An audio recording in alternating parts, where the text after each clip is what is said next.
Oh là, il y a un truc qui se... Voici l'exemple d'un tableau qui vient de démarrer, dont l'élève, voilà, il s'agit de ce tableau-là, c'est une carte postale qu'on peut trouver n'importe où.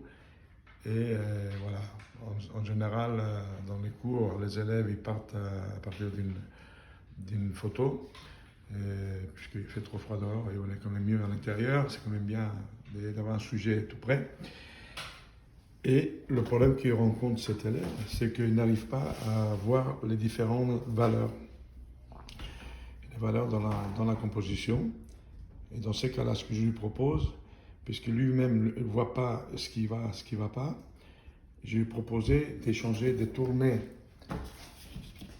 la toile, de la mettre à l'envers et mettre le tableau à distance, à une certaine distance, mais très très très loin.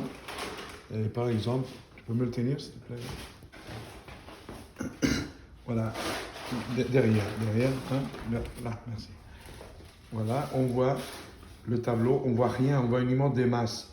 Et c'est ce que cet élève ne voit pas. Et c'est souvent le problème récurrent chez tous les débutants. C'est qu'ils n'arrivent pas à saisir la différence des valeurs. En le mettant comme ça, et ça les oblige à travailler plutôt par masse et par clair-obscur plutôt que par le dessin.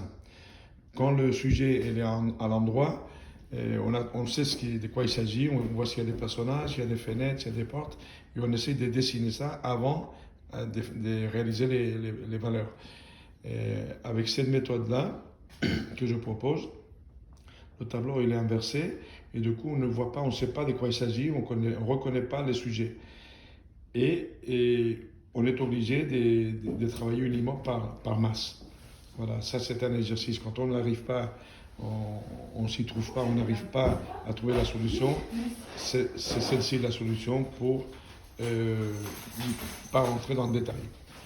Et avec le temps, dès qu'on avance dans le tableau, on s'approche au fur et à mesure. On s'approche au fur et à mesure du tableau.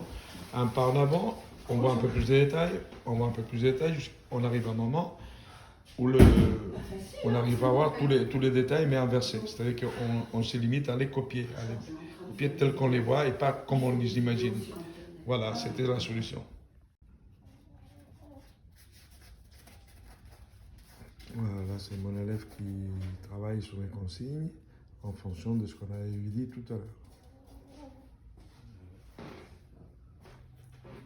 Voilà, la photo bien loin, pour ne pas savoir quels sont les détails et avoir une vue plus d'ensemble.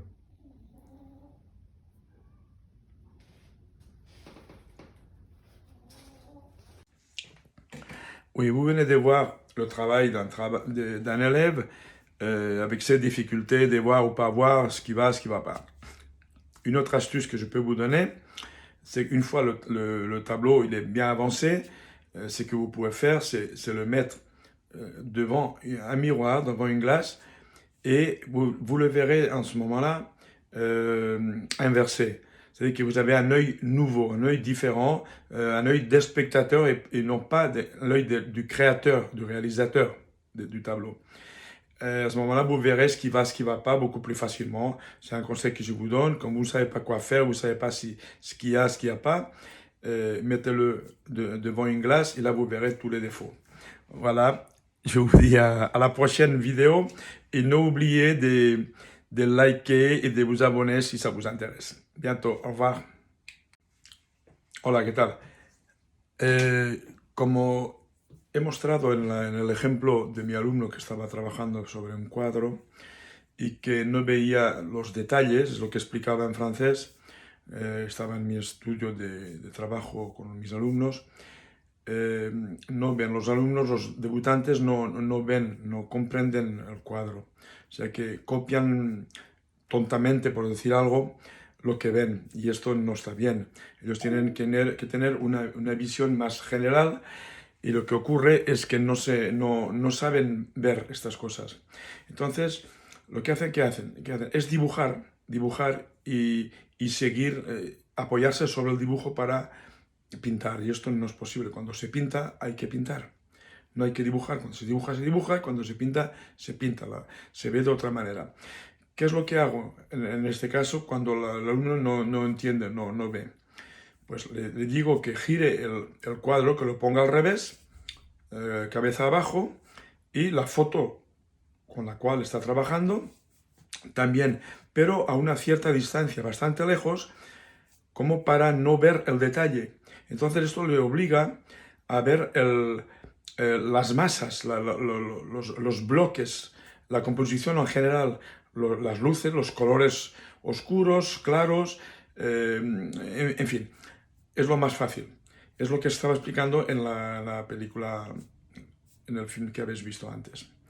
Venga, otro detalle, otra astucia, es que si no veis los defectos de vuestro cuadro, porque al cabo de un tiempo ya no se ve, nos volvemos ciegos, no vemos lo que estamos haciendo, la mejor manera para ver si hay algo que no funciona, que no cuaja, lo ponéis el cuadro delante de un espejo y entonces lo veis al revés, lo veis como si estuvieses detrás del cuadro. Y ahí veis como está invertido y el ojo ya no está acostumbrado a esta visión, veréis lo que no está bien. Hasta las próximas films y otros detalles y más astucias. Hasta luego. Adiós.